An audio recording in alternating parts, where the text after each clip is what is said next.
हम में से कितने लोग ऐसे हैं जो जलवायु परिवर्तन के विषय में बिल्कुल भी नहीं सोचते और उनको यह बात उनके मतलब की नहीं लगती। आज भी 90% लोग आने वाली इस गंभीर समस्या से अनजान हैं। उनको तो ये भी नहीं पता कि धरती का तापमान ऐसे ही बढ़ता रहा तो वो दिन दूर नहीं जब टेम्परेचर 60 डिग्री सेंटीग्रेड पहुंच जाया करेगा और इंसान गर्मी से तो मरेंगे ही, लेकिन उससे पहले इंसान पागल हो जाएगा, क्योंकि हमारा शरीर इतना टेम्परेचर बर्दाश्त करने के लिए बना ही नहीं है। और फिर होगी हीट स्ट्रोक, ब्रेन स्ट्रोक और हार्ट अटैक जैसी बीमारियों से दर्दनाक मौत। साल 2016 जब विश्व की पेशानी पर चिंता की लकीरें नजर आने लगी थी और विषय था धरती का बढ़ता तापमान। यूएन हेडक्वार्टर न्यूयॉर्क में दुनिया भर के तमाम देशों के लीडर्स इकट्ठा हुए और धरती के बढ़ते हुए तापमान पर अंकुश लगाने के उद्देश्य से 22 अप्रैल 2016 को पेरिस एग्रीमेंट साइन किया गया। कई इन्वायरमेंटलिस्ट एंड एनालिस्ट ने इस कदम की आलोचना करते हुए इस कदम को नाकाफी करार दिया था।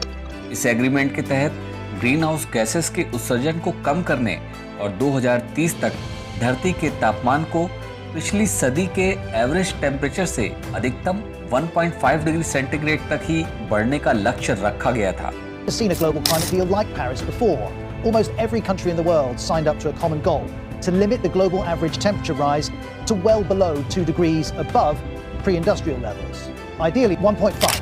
We'd hear it again and again.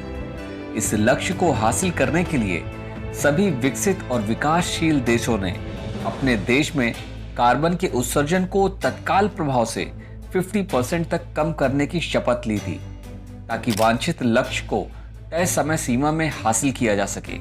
साल 2024 अनुमान से अधिक तापमान में वृद्धि ने अकेले भारत में ही कई लोगों को अपनी चपेट में लेना शुरू कर दिया। मौसम के तापमान में रिकॉर्ड वृद्धि देखी गई।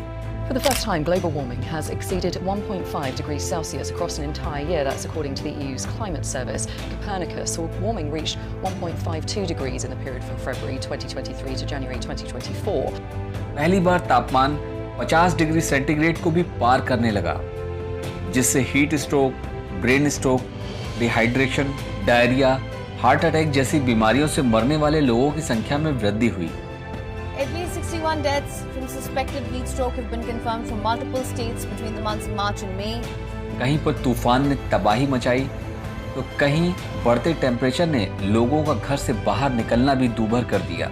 इस बढ़ती हुई गर्मी का असर बर्फ की चोटी से लदे हमारे हिमालय पर्वत के ग्लेशियर पर भी पड़ रहा है, जिससे हिमालय से निकलने वाले कई झरने और नदियों की चौड़ाई पहले से कई गुना बढ़ चुकी है। मुझे बिल्कुल आश्चर्य नहीं होगा अगर सन्निकट भविष्य में उत्तराखंड, हिमाचल सहित देश के कई हिस्से बाढ़ की चपेट में आ जाएं और एक बार फिर प्रकृति का तांडव मानव जाति पर कहर बनकर टूट पड़े। जगह जगह ट्रांसफार्मर में आग लगना, शॉर्ट सर्किट से आग लगना, जंगल में आग लग जाना, पशु पक्षियों का मर जाना हो या पागल हो जाना कहीं सन्निकट भविष्य में आने वाली भारी तबाही का संकेत तो नहीं? आपको जानकर बेहद हैरानी होगी, वायुमंडल में कार्बन के बढ़ते हुए स्तर के लिए मुख्य रूप से विश्व के सिर्फ 57 प्रोड्यूसर ही जिम्मेदार हैं, जो पूरे विश्व के कार्बन उत्सर्जन में 60% का योगदान देते हैं। इसका मतलब ये हुआ कि सिर्फ 0.01% लोग ही पूरी दुनिया में आई इस तबाही के लिए जिम्मेदार हैं। 2016 में द हिंदू अखबार में छपे एक लेख के अनुसार वर्ल्ड की टॉप 3 कंपनीज को कार्बन एमिशन के लिए जिम्मेदार माना गया। ये कंपनीज थी Saudi Aramco, Gazprom and Coal India. ये सभी कंपनी फॉसिल फ्यूल और सीमेंट का प्रोडक्शन कर रही थी।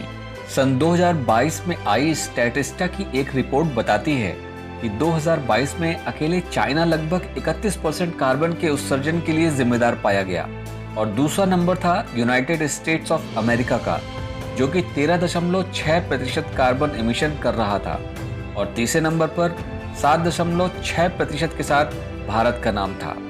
चौथे नंबर पर रशिया भी 4.4% के साथ अपना स्थान टैली में बनाए हुए था। NOAA national oceanic and atmospheric administration की एक रिपोर्ट के मुताबिक पिछले 30 सालों में धरती के तापमान में जो वृद्धि हुई है वो 1901 से लेकर 2023 के बीच हुई वृद्धि से कई गुना अधिक थी। हम लोग धीरे धीरे मास इंसेनिटी की तरफ बढ़ रहे हैं। गर्मी बढ़ने से हमारे सोचने और समझने के तरीके में तेजी से बदलाव आ रहे हैं, क्योंकि दिमाग को भी सही तरीके से काम करने के लिए एक ऑप्टिमम टेम्परेचर चाहिए होता है। बढ़ते हुए तापमान से इंसान के साथ साथ जानवरों के व्यवहार में भी परिवर्तन देखा गया है। कुत्तों के काटने की घटनाएं बढ़ी हैं। गाय और बकरी जैसे शांत स्वभाव के जानवर भी हिंसक होने लगे हैं। चिड़ियों की कई जातियां विलुप्त हो चुकी हैं और ये प्रोसेस अभी भी जारी है।